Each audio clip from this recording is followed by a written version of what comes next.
welcome to another edition of Flames Unfiltered, hosted by myself, Burud, and Kyle Lewis. We're going to talk Flames hockey on a really good, positive week in Calgary. Yeah, it's really good. I always said it's so hard. I always found it hard, I guess, to like actively root against your team. Like I can't do that. I can't either.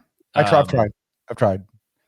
Yeah, that's a whole other discussion of fandom that we've had and we'll have again, I'm sure. But yeah, it's like it's just this is fun right now.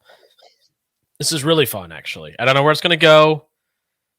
I don't know how it's going to wind up. But right now, it's fun. Been good hockey. I mean, really good. And lots of big games. And I'll tell you what, let's take the dads everywhere we go, right? Yeah. Especially old Rusty. How fun was that, though? Like the dads had a blast. You could tell the players enjoyed it, and the Flames did it upright. I mean, they really they always do with that stuff, though. You hear a lot about how those trips are, and I remember Guy Gaudreau talking about it a few years ago. Like they really of all the things they do well, that's going to be near the top for sure. They do. They just I don't know. They're just some of the little details and stuff, and they're super super involved and having them down in the locker room at practice and. It was just really cool to see. It was really fun to see. Yeah, it was. I really, and I don't know. That's kind of where some of the fun got brought back into the game. I feel like, and you throw that into the mix of like a Jonathan Huberdeau playing way better and like Markstrom getting hot. Prior to a little bit of a nagging injury, as now like just a lot of like a really good recipe for success, I guess. So I'm interested to see. Well, big test against the Leafs later, actually, but we'll see how it all pans out. One thing I'm not excited about, I'm looking at the schedule here, and we've got the Leafs tonight, Edmonton Saturday, which are two great matchups, and then a day off on Sunday, and then practice Monday, and then 3 more games. And by next Saturday, the 27th, then it's break time. And then we have to watch and see these god-awful all-star jerseys. Good segue. I don't know. Okay, here's a question. I want you to think about this for a second. What do you think is worse, the All-Star jerseys or the complete lack of thought or consideration that went into these All-Star teams thus far? I am probably the worst person to ask about anything All-Star related. You don't care. I hate it. I hate everything about it. I think it's supposed to be a showcase of the sport of hockey.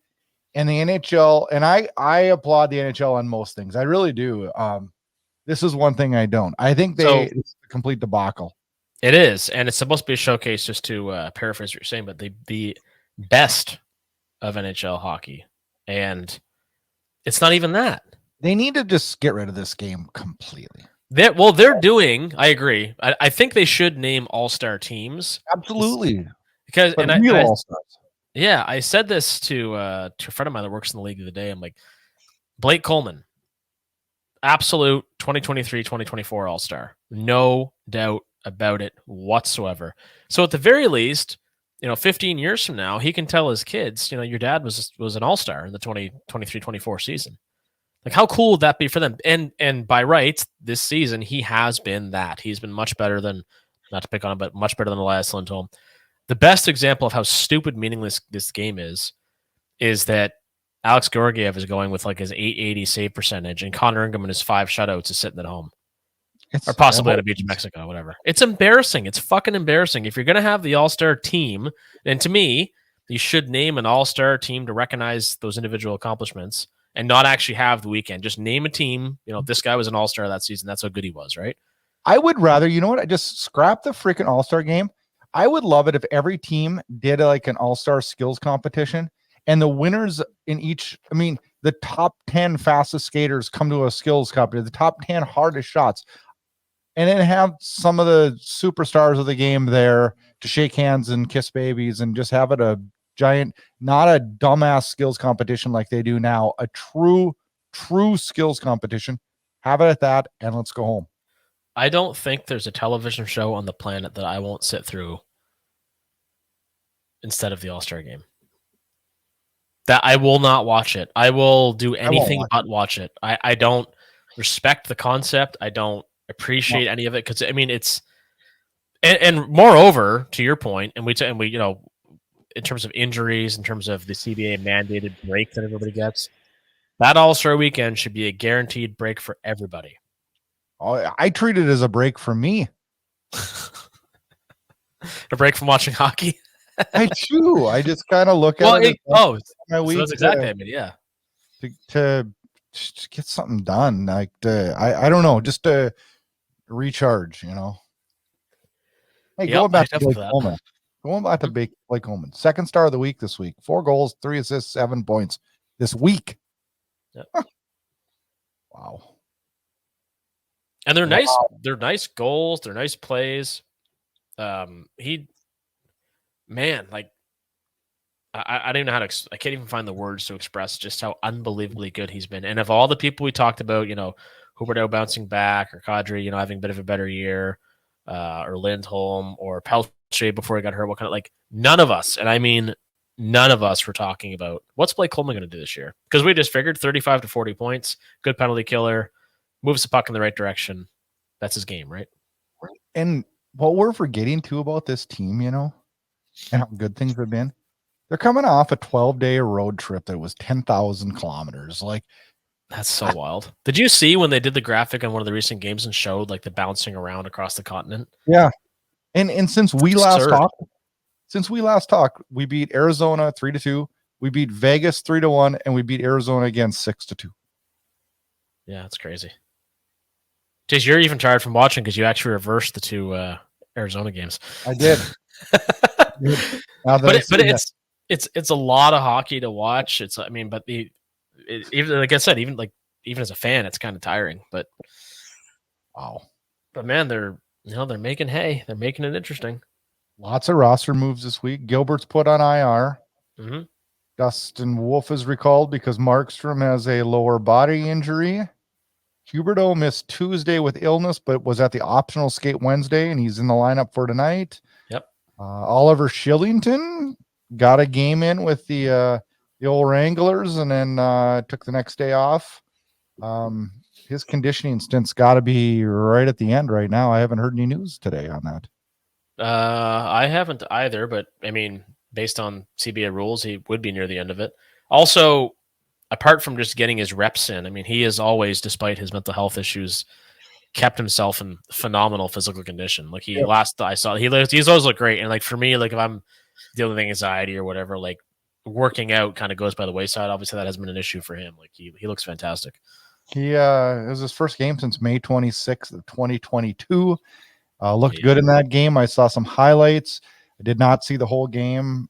Said he felt good and everything was all systems go. So he did take the next day as a maintenance day. So I'm not sure, you know how it is after not playing competitively. I'm sure he's feeling some things, but no doubt. Yeah. Hopefully they're on the physical side and not the mental side, right? Yeah. I'm sure it is. I mean, he took so much time for himself and, to come to this decision when he did. And obviously the team was very careful with him as well. So I have no doubt that mentally he's in a place where he can give this a go, and we'll see what happens at the conclusion of the season. I mean, because technically he's going to be UFA. You think we see him before All-Star break or not? That's a good question. No. I would say no. No, there's no need, really. I think we see him right after All-Star break. Yeah, I think so too. Boy, I can't believe I'm making predictions on Oliver Kylington. Probably not the predictions you want to be making. I hope he's back. I hope he's doing good. I hope he's back because I think he will help this team a lot. I'm excited to see him back.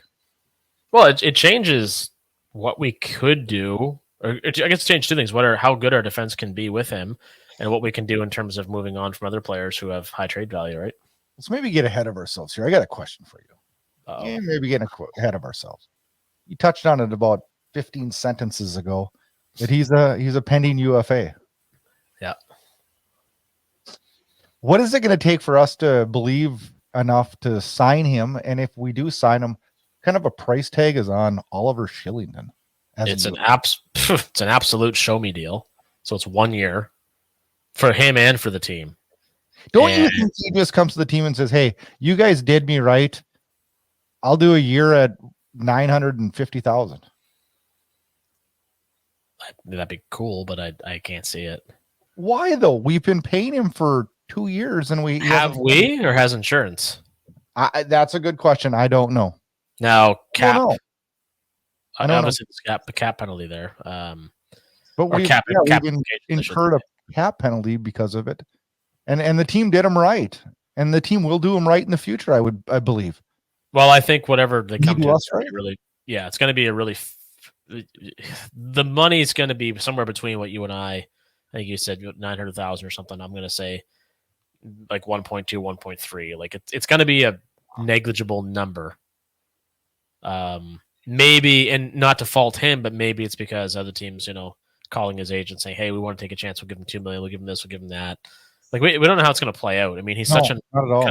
He had one great NHL season, and then disappeared.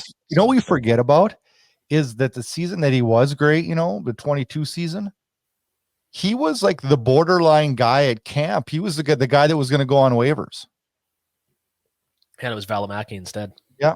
He was going on waivers. It was between him and Valimaki. I mean, it's crazy. And we were all convinced that it was going to be him. For sure. And now it's kind of a race in terms of who is going to be the better all-around NHL defenseman. I mean, Valimaki's been great in Arizona, apart from some injury trouble. So we will find out. But I want your initial reaction to this. We almost got ahead of ourselves prior to coming on. What was your reaction to Edm Cgy being recalled? I wasn't surprised. When to preface that, Walker Duehr was put on waivers, and cleared today, which I don't know if that surprised you or not. We can talk about that after this. But Edm Cgy was the person that was recalled, and I know a lot of people thought it was going to be Coronado. I didn't. I don't think that's what we're looking for. We don't need a top 9 winger right now, and I don't think it does any good putting Coronado on the 4th line. So it doesn't really. I think he's better where he's at right now.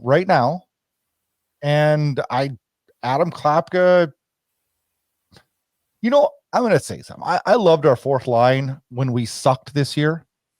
And now that we're good, I hate our 4th line. Yeah. Well, that's kind of the ebbs and flows of it in a sense. Because Dylan Dubé is junk. He gets an opportunity to move up the roster the other night, completely fits the bed, was awful again. Yeah. Blew an opportunity. To me, he could go on waivers and I wouldn't care. I would prefer that he go on waivers at this point, which may sound, yeah. Adam Ruzicka, I'm so ready to sign the waivers for him. I'm tired of watching him look like he's lazy out there. The guy he has so much potential.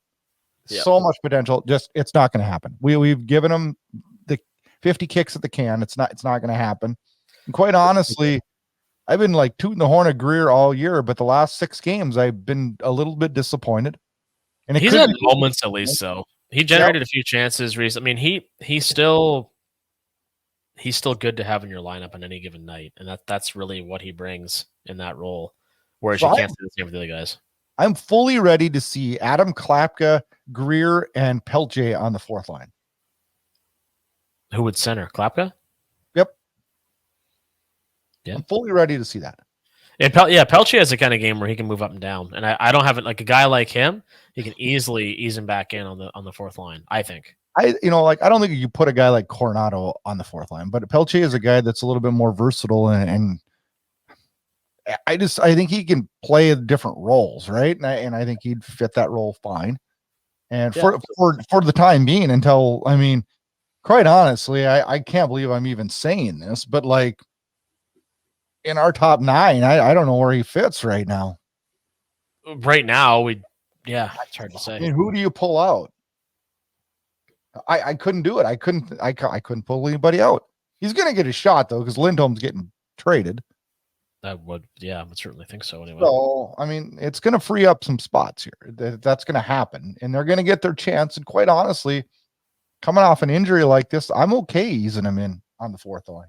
I really am. Oh, yeah, 100%. It's just fun. Like the Cgy thing, when Coronado was up, obviously Connor Sarri has been just an absolute revelation. And I'm going to expand on that in just a second, but it's been fun seeing guys come up so frequently. It's like you never know who's going to be next for a call-up. And a lot of times it just feels like, hey, he's played well. Let's see what he looks like at the NHL level. We never, ever had that. No. It's so fun. Like even me opening my phone and seeing Edm Cgy's name, like, it's good for him. That's awesome. Like another How many guys are going to get in this? It's just kind of refreshing, right? Hugely. It makes the season a success in and of itself, regardless of the standings, because it's just a different approach. You're going to think I'm terrible for saying this, though. I don't want this to be a long term where we're calling people up because that means we're not very good. True. Right? So this is exactly what we want is call-ups now and having people stick like Zari did and Popsicle did. And like, this is exactly what we want, right? Even, like, look at that right there. You just pointed out, like, inadvertently. I didn't even mention Martin Popsicle, whatever revelation he's been. And quickly, it was great to see him get back on the scoreboard the other night, pick up an assist. I want to talk about him. And this pulls us right away to our X factor. That move he made the other night where he came through, this guy's turned it into my favorite player, man. We're going to have to start selling popsicles at the Saddle Dome. Yeah. This is my X factor. Speedy net drive by Popsicle. Call that the rocket pop. I mean, this guy has been dynamic lately. He's been dynamic lately. Yeah, he has. And I'll tell you what, he got rocked tonight too. Man, did he get rocked? He did. You know, he stirs the pot though, doesn't he? He gets into a lot of things, and he lands like in that Arizona game on whatever night it was, Tuesday night this week. He had 2 big hits, made that strong play to the net.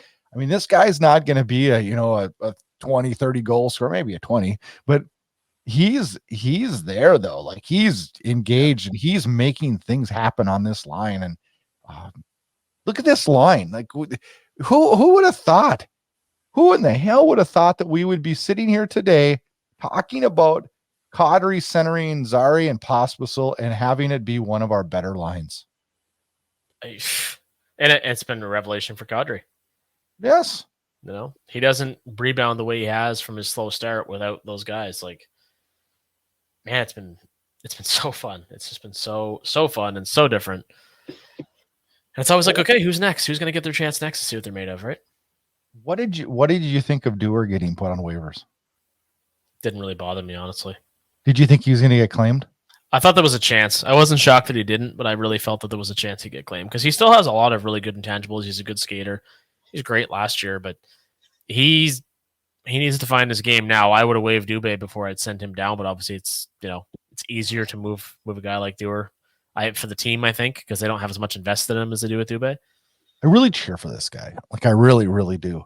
Yeah, but you've mentioned that a few times. He hasn't been there this year. And then I'm the first one to admit it. I mean, I give him the benefit of the doubt because I was super impressed with him last year.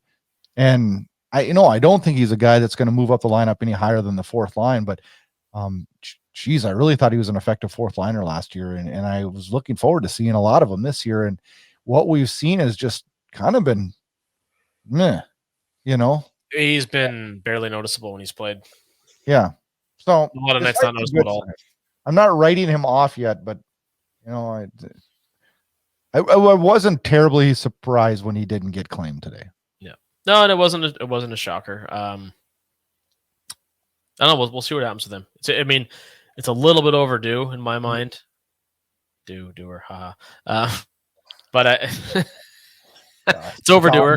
The comedy's bad today. Well, we're not going to top last week with your ridiculous ex-girlfriend. I've got no stories today. I was counting inventory at work, and I was playing that for a few guys that hadn't heard it. Just that story from like our 35-minute mark on. God, that was funny. Oh, yeah. One of my favorites. Yeah, I got nothing today though. That's okay. I was trying to think of something if I'd done anything similar, but I'm just not as bad of a person as you, so I couldn't come up with anything. Thanks for brightening my day. Man. Maybe I'll kind of figure a story about something I did really good in life. That might be harder than some of the stupid shit I did in life. Yeah, it could take me some time too. There was some. God, you made me think of something. We do this so naturally that it's hard sometimes to keep your thoughts all together. We were talking about the call-ups, and it'll come to me anyway. Point is, different team, different mentality. Conroy's doing exactly what he said he'd do, and it's really, really fun. So, we'll see. I don't think Klapka will be in tonight, but you don't think he'll be in tonight? I don't think. If they've they released it, I'll look. I got a question for you though, as we scavenger look for who's in the lineup tonight. I got a question for you though. Sharon Govich. Mm-hmm. How fun is this guy to watch? Not because he's not in tonight either, by the way. Okay. My favorite thing, I had high hopes for him when he was acquired. I really didn't mind that trade at all. I didn't either. But this trade taught us something, Kyle. I don't want to hear anybody bitch about trades until we see, right? Yep. And that one, like, Toffoli's getting older. He's not a great skater. He's still got a great shot and a very effective player. I don't know why people thought that was so bad, because Toffoli came off a career season with the Flames. Like, okay. Oh, we live in the net. I mean, the fan bases live in the what have you done for me yesterday? The whole sport does. Look how we pay guys on, look what Huberto got paid for what he's done. It's ridiculous. Right? It's ridiculous. Yeah. So I never thought that trade was that bad. And I tweeted, and a lot of people agreed, liked, retweeted, whatever. Like, we won that trade, hands down. Oh, yeah. Well, There's now, no, I mean, right we don't now, know what that third round pick's going to be yet. Nope. But this guy has got a shot. The goals he scored, he had a hat trick the other night. I don't know. Game winner, then overtime game. Like that was. I can't remember if it was Dean Red or Pinder, but somebody said the other day about they were convinced he was going to rip that puck over the net and cause like a 2-on-1 the other way, which happens a lot in 3-on-3 overtime, right? Oh, he's like, no, I'm just going to rip this home. Yeah, we're done here. Let's go home, boys. Gosh, ears are on you because I just won you the game. It's funny because I'm a huge Michael Backlund fan, and I still am, and I think he's doing a hell of a good job too. I really do. I think that's been overlooked by this fan base, that he's doing a hell of a good job as a captain. But I as this year, we have so much youth injected, and this whole episode's kind of been about the youth. But you've got all these guys in your depth chart, right? And it's like, well, he wasn't here last year. He wasn't here last year. So you're kind of getting to know these guys, and you're kind of picking favorites, right? Yeah, absolutely. And I was talking with my daughter tonight because she watches all the Flames games with me, and amazing. She knows her stuff actually. But she says to me, "So, Dad, if you were ordering a jersey today, would you order Popsicle or Sharon Govich? Because she knows I like both of them." And I'm like, "Geez, that's a good question. I don't know. I think I'd go Connor Zary, but I don't know either." Do you know what impresses me the most about him? Have you ever seen a young player have the patience with the puck that he does?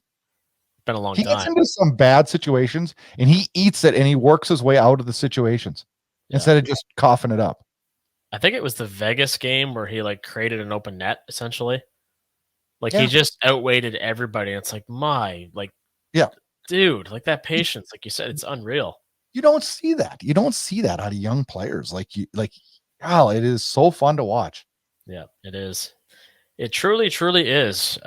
Speaking of fun to watch, I should mention, so next week I'm going to Toronto for work, and I got tickets to the Jets and Leafs in Toronto. So that is going to be fun because Winnipeg. So I was thinking about Winnipeg the other night.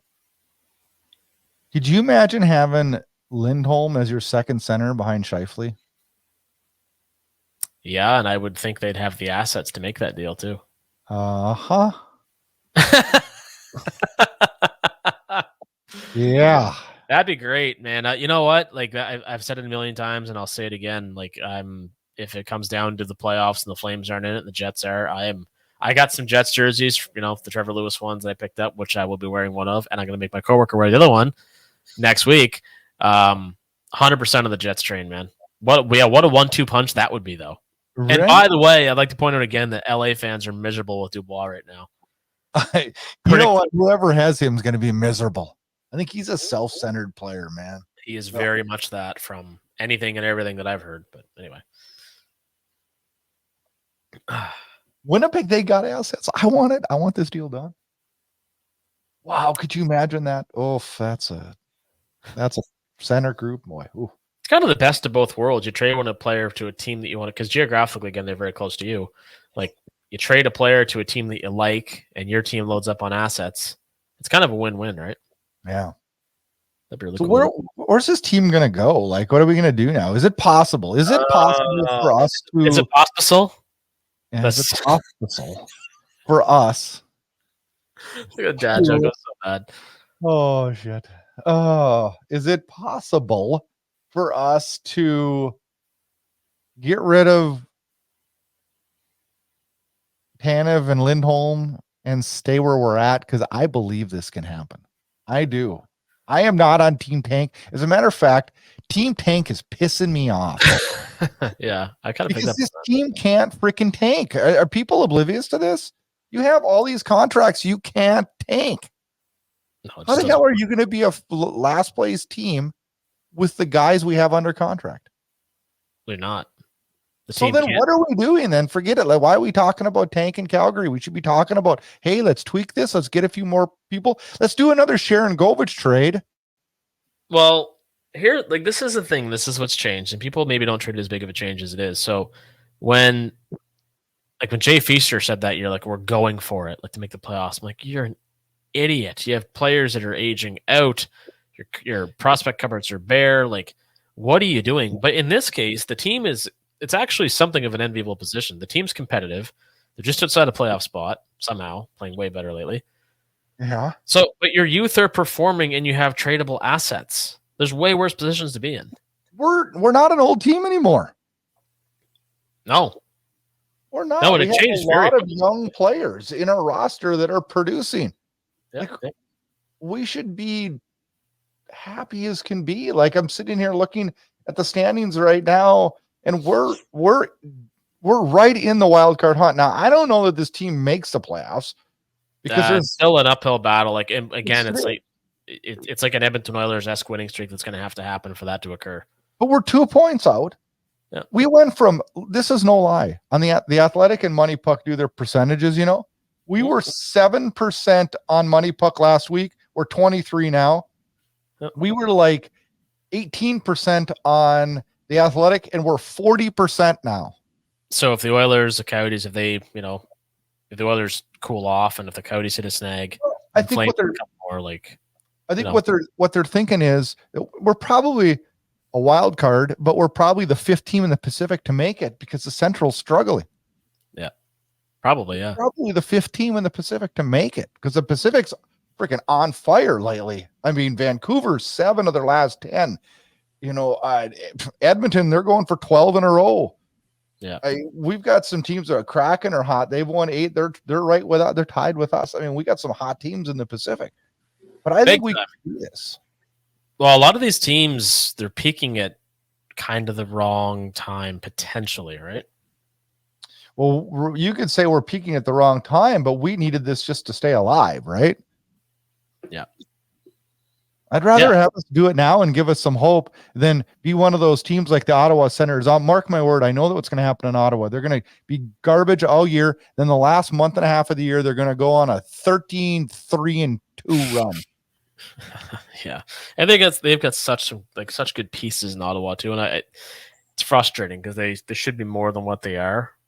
And you hate, like, you know, guys like Claude Giroux, like, you really want to see him like towards the tail end of his career be on some winning teams. Like, that's it's frustrating, but yeah, no, but you're right. They're going to do the same thing. They're going to get hot and just miss out. I don't know. I at least I like where we're going. Like, when you look at our roster, like, how much tearing down do we really have to do? We need to fill holes is what we're doing. Well, depending on how the development continues of these players and what they get in return for some potential trades, like, with the players they have long term, this could be a playoff team next year. Yeah. I mean, is Coleman going to get beat what he is next year? No, his shot percentage right now is like double his career, which he's going to cool off, and that's okay, right? It's fine. Majapani's starting to come on around a little bit. Backlund's steady Backlund. You know what you're going to get from him. Huberdeau's been a lot better. Sharon Govich is lighting the world on fire. And now we got 2 rookies on the right and left wing of Kadri that are producing. And we got Pelche and Coronado sitting in the wings, right? Yep. In the wings. Nice. I don't know. I this team is not as bad as it is. Where are we sitting this week on re-signing Hanifin? Yeah, I haven't heard anything about it yet. again, based on his, we talked this last week, but I mean, based on Yeah. his age and stuff, I'm totally open to that. But depending on all the details, which we won't get into again, but it's like, Oh, we talked about that last week. yeah, it's like the team's in a good spot, and like everybody should just enjoy it. Like I'm going to Calgary in March for at least a game, maybe two. Like I can't wait. I mean, they're going to remain competitive to some extent right up until the last week of the season, I would expect. And that's going to make it exciting. If they sneak in, it's like, oh, they're going to get dummied in the first round. Yeah, well, that's what we thought in 2004. Like, Yeah. Not that there's many parallels to draw, other than the fact that the playoffs are extremely unpredictable. Remember Columbus beat Tampa? It's like, what the hell? Like, it was unreal. This can happen. Plus, here's the way I look at it. How are these young guys going to get playoff experience if we don't get them into the playoffs and maybe lose right away, but at least we're getting experience, right? Yep, absolutely. No, there's lots to look forward to and there's lots to enjoy. I mean, Might be my most positive episode ever. it probably is for both of us, really. I'm feeling pretty good. Yeah, I'm a little leery about playing the Leafs just because they have so much firepower and I can't stand them. We can make them lose 5 in a row. 3 of which were losing 2.2. We're losing leads in the third, right? Yeah. Oh, they're on suicide watch. I don't see Sheldon Keefe finishing the season as coach of that team. Not the way things are going. And if they lose tonight, boy, the heat's going to be on big time. Yeah. Did we ever talk about this before, but it just hit me again. Remember when Lou Lamoriello fired, was it Robbie Ftorek? Just like right, I think it was like between the regular season playoffs, the year that they won the cup in 2000, I think. It was the weirdest thing. But he just had a hunch, and I guess he was right. Like, I don't know what he saw that the average viewer didn't see, but like the Leafs, I don't know. Like, I don't know how you get this team over the hump, but I don't see them doing much. Not to put it on the coaching staff because it's not necessarily a coaching issue, but that's the only thing that we've often talked about. It's the only thing that's easy to change in a hockey team, right? Yeah, they take the hit. I mean, I look at the Toronto's core group and I'm like, guys, eventually accountability has to set in, right? Yeah. Eventually it does. And this team's on the skids right now. I think Samsonov's getting the start for them tonight. Vladar's getting the start for Calgary. Yeah. Man, they've started, this could be, you might want to go the over tonight. Yeah. It's funny. Like Toronto's become something of a Philly in terms of being a goalie graveyard. They've been a goalie graveyard forever. Did I ever tell you the story about the time? Oh God! You said you didn't have any stories. You lie. Lay it on me. I think I've maybe told this story on the show before. But I was in Toronto one time. This is about 10 years ago now, 12 years ago now, and I'm sitting next to a season ticket holder for the Leafs, and he was bitching about the goalie at the time, and I can't think of who it was right now. Raycroft or somebody like that. Yeah, and I said, so if you don't like the goalie now, I said, tell me the last goalie in Toronto you liked. He's like, I've only liked one. I'm like, are we back in the 50s here or are we in my lifetime? And he's like, we've only had one good goalie, and that's Felix Potvin. Oh, yeah. Actually, that's funny. There's a 94-95 Potvin jersey going up on Game Worn on Classic Auctions here soon. And I said to him, well, what about Ed Belfour? Oh, jeez. I don't know. Belfour saved a season. I mean, Curtis Joseph's still my favorite goaltender of all time. He was good there too. I mean, I don't know. I think what happens in Toronto is that the fall guy's always the coach and the goalie, right? And then so the media and the fan base just digs a grave for them right away. And after the graves are dug for the coaches and the goalies, a lot of the forwards there's a lot of times the defense will take the hit and freaking forwards are off the hook, and I don't know. It's interesting. We'll see what happens, I guess. This Flames team has 5 games until this 9 days off for this All-Star CBA break. Yep. We got Toronto tonight in Calgary, Saturday night hockey day in Canada, Edmonton, Calgary, which, by the way, that's one of my favorite days of hockey. Absolutely. Tuesday the 23rd, St. Louis comes to the Dome. Then Columbus comes to Calgary, and on Thursday and Saturday, Chicago comes to Calgary. So we have 5 home games, 3 of which are against teams not in the playoffs right now, Edmonton, they're about as hot as you can get, so that'll be a battle. We've got a chance to make some points here. Big time. Big time. I looked at the Flames PR thing too, and they got some days off sprinkled in there, so the guys are going to get some rest too. Tomorrow's a day off. Sunday's a day off. They're going to get some rest up until this break, and then they just got to take care of business here. There's 10 points on the line. Lots can change. Oh, it's going to be very, very interesting. And it's funny, like, I guess that's hockey, but you feel like kind of a dumbass sometimes, or at least I do, when it's like, you know, you're kind of down in the dumps because your team sucks for like the better part of 6 weeks or something. And then you turn it around, it's like, yeah, this isn't so bad, but that's just the nature of being a fan, I guess, right? It's a frustrating existence, but it's a worthwhile one. I think when me and you talked earlier in the year, like preseason wise, I think me and you kind of knew this was going to be a roller coaster of a year. Didn't I think everybody knew. Kind of felt that way.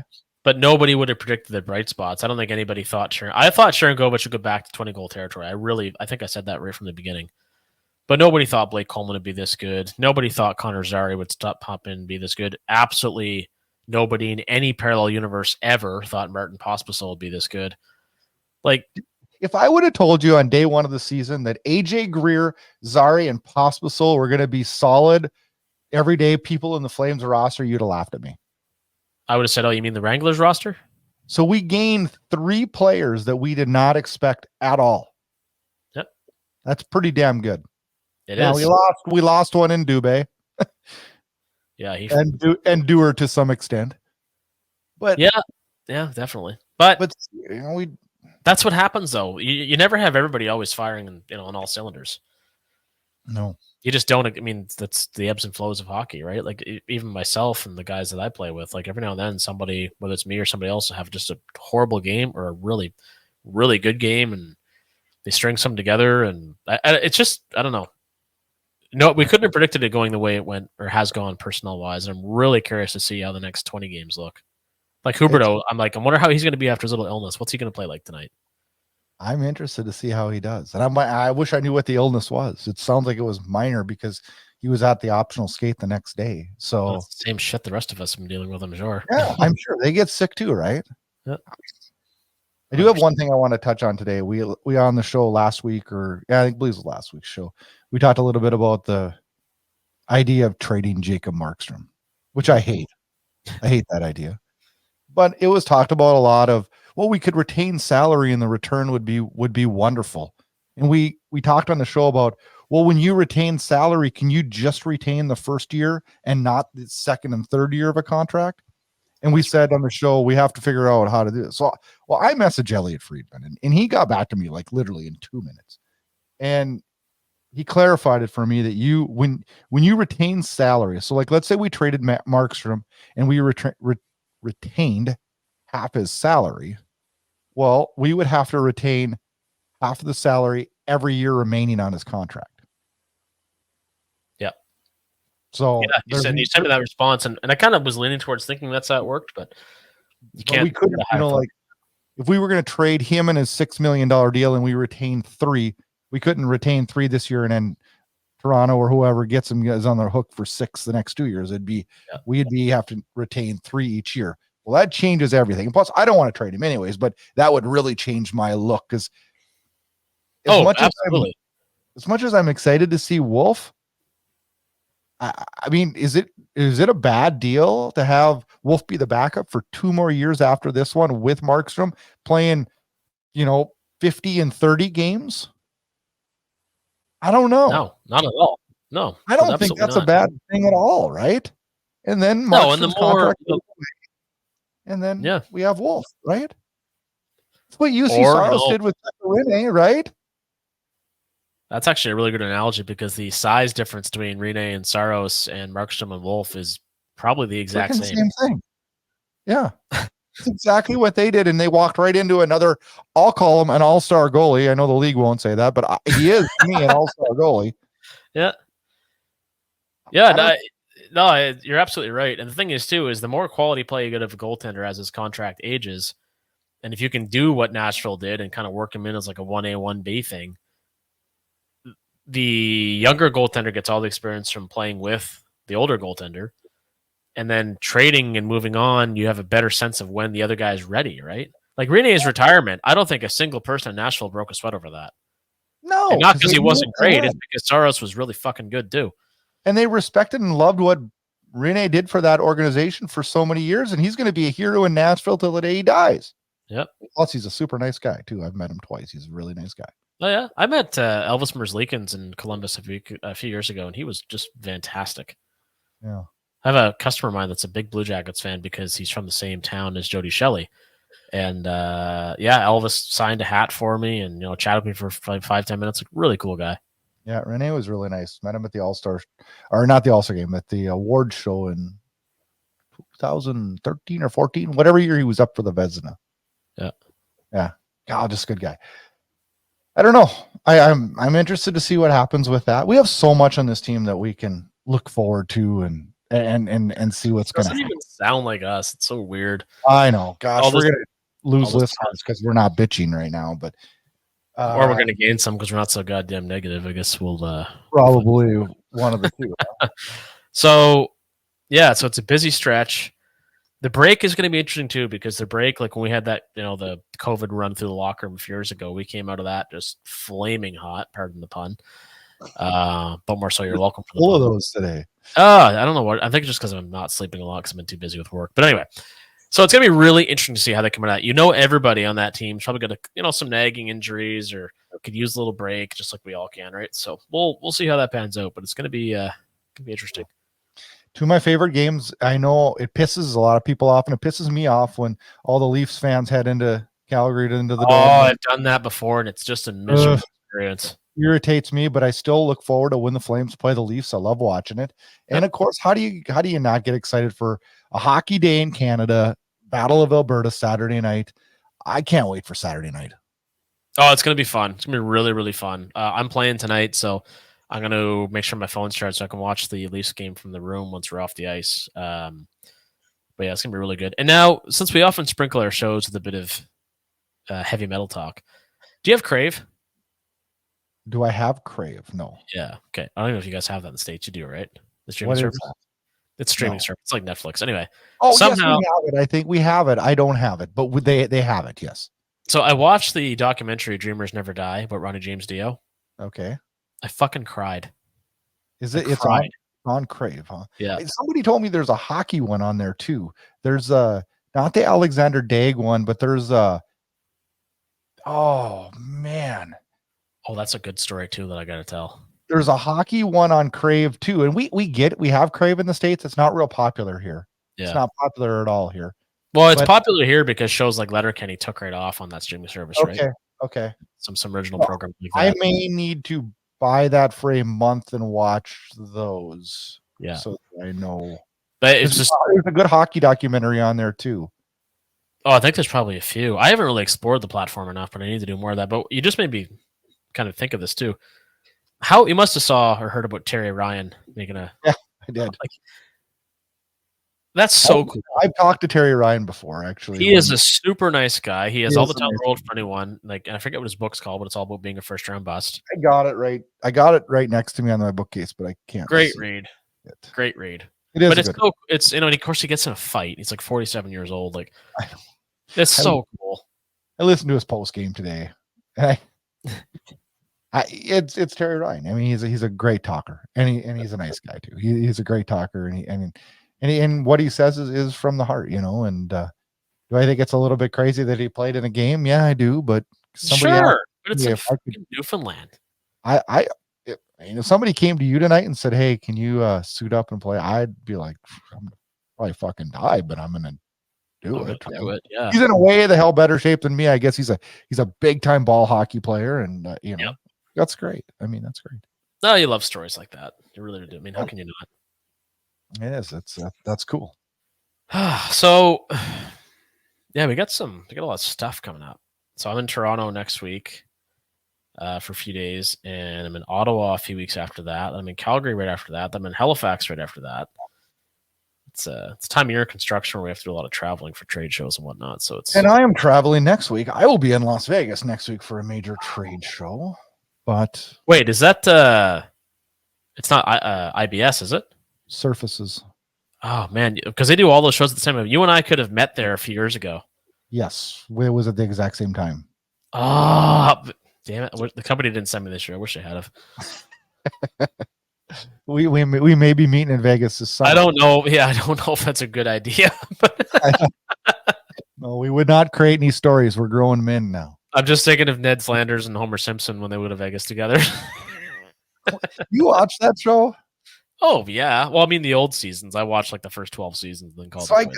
So I live in the States, so it's hard to get some of the Canadian television stations. So you have to use different sources to be able to get them. Well, I'm on this streaming services. Pretty much.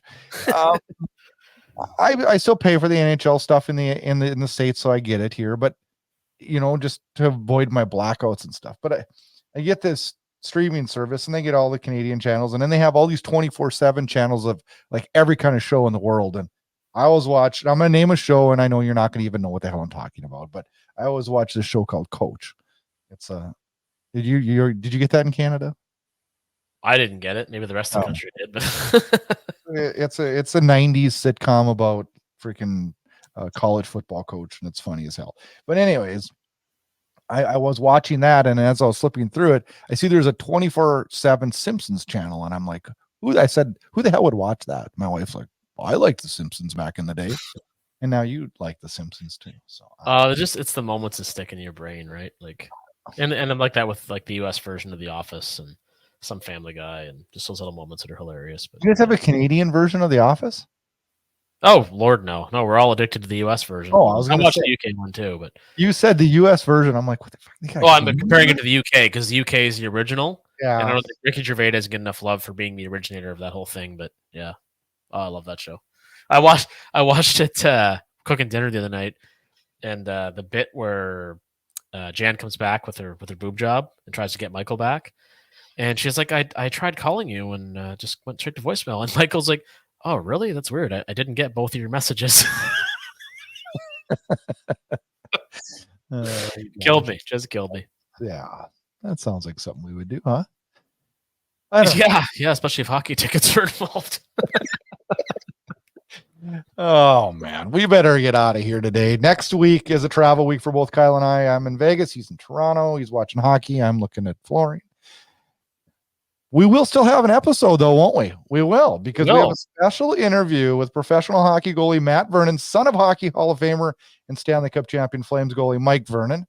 Find out why Matt chose to be a goalie, the pressure he had following in his dad's footsteps, and what brought this interview to its fruition is we were talking jersey numbers, and we're going to find out really why Mike wore number 29 when he came back to Calgary after wearing 30 and getting 30 retired. Matt's a great guy. Really fun talking with him about his career and stuff. So that'll be next week's show. You can check that out as that drops next week on Thursday. Until then, we're going to get a little break from Kyle and I, but we will be back the following week, and that'll be the off week. So I don't know. We might have to each have a story that week to get us through the I'll bring some stories back from Toronto for being antagonized. You come up with something really good there. So I don't know. I can do that. Until then, Flames fans, enjoy this week's games. Lots of good ones to watch this weekend, and have a good week, Flames fans. Keep in touch on our socials. The socials.